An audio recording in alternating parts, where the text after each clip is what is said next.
Perfect. I've noticed recently that when I see young, like really young black kids, and it's funny because when I always see the picture of you and Keon when you're younger, it's like the biggest fucking smiles you ever seen in your life. And you wonder where or what age range that you get to from being a little minority, child that goes from that to like almost an anger or like a suppressed pain that you don't see those smiles anymore, and life gets a lot more serious. When do you think that is? And the question is to you, Keon, to start it off, because I mean, I have had that look on my face the entire time, but like I've seen people that, oh, why are you so angry? And I'm like 5 times happier than them, but that exterior, glow. It's almost like you ever seen a black kid that's been adopted by white people, but you don't know, you don't know his parents are white, but you see something, you're like, yo, why are you so fucking happy? Why are you so much more happy? Why do you say stuff in certain ways? But you know, it's like you know something. It's no offense to that situation, but where does that pain and that hurt kind of start for us? I would say for me, and it may be different for my brother or for Lo, but those pictures that you see when we were young, were with my mother. My mother is protecting us. We don't have a sense of what the world really is. We don't have any idea outside of our mother's protection, and even being in the projects and shaking roaches out of the cereal boxes. You have no idea the shit you have to deal with once you come out of that. Once you become a teenager, you start traveling, you start going to these different neighborhoods where you're not dealing with strictly black people. You're dealing with other races, white people, Asian people. That shit opens your eyes and makes you realize that at every turn, you have to be careful of what you're doing, where you're at, how you speak, who you speak to, because people see you as a threat when you're just trying to ride your bike down the street. So I think once you become a teenager and you step into reality and you have to deal with these other races, that's when it goes south. Because when I lived in the projects, I was happy as shit, didn't even know I was poor. I mean, I remember picking up. Do you guys see all the pictures where the government cheese and shit was in the cardboard box and all Oh that? yeah, I had the slicer. Yo, I don't ask my brother. I don't remember. I don't remember a lot of shit from when we was young, but I remember that. I remember going to the elite school and picking up fucking cornflakes in the whole white box, government cheese in the brown box. But while I'm doing that, I'm happy as shit. When we went down south, when we were living down south, when we were with my grandmother and we're with all our family, and when I can walk down the street and go into anyone's house and no one says anything, if I need food, they give me food, happy as shit. But when you come back and you have to be a teenager or an adult operating in this economy, in this world, it's a stark reminder of how much people think you're a piece of shit, even though they don't even know you. So that's where mine comes from. For Or sure. that's what I would say would be the transition for me. Yeah, it's the same type of the thought process that I have kind of towards it. I got into an argument with somebody on my Facebook because I told them that the first time I had a gun pointed at me by the police was when I was 9, and then again at 13, and then again at 19. I didn't even drink until I was 25. So I didn't smoke weed until 2 years ago.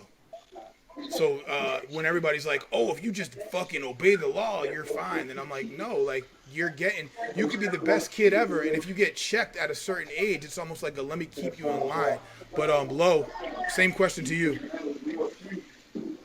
Yeah, no, I mean, pretty much along the same lines as Keon. I would say when you lose that innocence, and that comes both with, I guess, accusation of kind of the way you lived back then. And I think for me, the first time I really experienced loss, and that probably came when I was 13, 14. I lost my best friend. We moved down to Florida at that time. He was still up in Connecticut. He was in a tough situation. His mom on drugs, father wasn't in the house. He actually wanted to come down and live with me and my family down in Florida. I found out later on. But his mom wouldn't let him. Mm-hmm. His mom was never at home. When I lived in Connecticut, he pretty much stayed over my house 4 days out of the week. So when we moved, I'm not sure if that was the last lifeline he had or what, but he committed suicide. And everything changed for me after that. Mm-hmm. my mom and dad had split. I was with my mom and my sisters, and at that point, I realized I was at a crossroad. You know what I'm saying? I had to make a decision to stay with my mom and my sisters, or to move back to Connecticut with my dad. And at that time, I knew I needed a strong male figure in my life. That's kind of when everything changed for me, and it was more about my future, forward looking, and not making the mistakes of the past. You know, that's really what changed for me. I mean, my background, when people meet me, they all say the same thing. Well spoken, people who I work with. Oh, you must have grown up, like in a upper middle class neighborhood. No. Me and my sister joke about it all the time. We lived in a trailer in Louisiana for a couple of years. One of the craziest memories I have is us waking up. It was me, my mom, my uncle, my grandmother, her boyfriend, my aunt, her two kids, all in like a 600 square foot trailer. And we woke up and it was a tractor trailer attached to the trailer because we were being evicted. So when people see me and the way that I act and the way that I talk, it is very measured a lot of the times because that's just how I have to be. Mm-hmm. You can't slip up because they can bury you at any point. Yeah. You say the wrong thing, it could be used against you, and that's it. Well, I mean, that's that exact statement. And before Jeff Adrian went to UConn and before he went to the NBA, I was talking to him before he went to the NBA, and I said, listen, I know you grew up with all these Brookline kids. They have a safety net that they can fall back on where they can only fall so far, and your ass can fall under the ground. Because There's a very big difference between, you hear Drake say started from the bottom. And obviously with your statements and all of our statements, we started from below that. Yes. So you had to work yourself to zero and then go from zero to a level to where somebody says, oh, all I had was a small $1 million loan. It's like, do you understand that I might have made $1 million at this point? I don't know, just in collaborative money throughout my entire life. But when you have to start to get to zero, then how the fuck do you move from zero up to that? I mean, a small $1 million loan is starting from $1 million, not below zero. Right. But Leon, kind of same questions to you, and kind of how you kind of over time developed into whatever. Because just to give you guys some perspective, I don't believe when it comes to younger white kids, and when I say white kids, I don't mean like, the fucking white dude that lives in the trailer park in Florida, or some white kid who's fucking both his parents are addicted to drugs in Charlestown. But I mean the people that they show us on TV, the people that they show us on Seinfeld. I think that black men don't get a chance to be teenagers. They have to be adults way fucking earlier, and that ends up taking a toll on them mentally. Some of them are having to raise kids, and just going back to the story with you and your friend, whether you're a bad parent or not, some of these parents, they get hooked on the system so bad that they know if they give their kid to somebody else, they're going to lose that money. And that's what ends up happening in those situations. And then they don't see the detriment of their kid that's right under them. But as far as you, Leon, kind of when did you feel that you changed from that, ignorant happiness to where life is bliss? And I know we talked about this last episode, to where people say, well, at least we have all these skyscrapers now. If the natives were here, we'd still be living in the dirt. And my comment for that was, but we still be the same happiness, if not happier, because it is what it is. You have what you have, and you're happy with what you have. And now it's like, because we don't have the fucking iPhone 25, we're mad for some reason. Yeah, I mean, for me, I think they both kind of said it perfectly. My mother was such a great mom that we had no idea that we didn't have shit, right? So right there, we didn't have a worry in the world. We was poor. We may have ate some fucked up shit, but we were still eating, and we didn't even know we didn't know any better, right? I remember some stories when I became like a teenager. When Nat got pregnant with my first kid, my mother started telling me some of the shit that she used to do to make sure Keon and I ate and had Christmas. Like, my mom is dead now, so I can kind of tell the story a little bit, but like, her and her husband was robbing fucking stores for us to have Christmas gifts. Mm-hmm.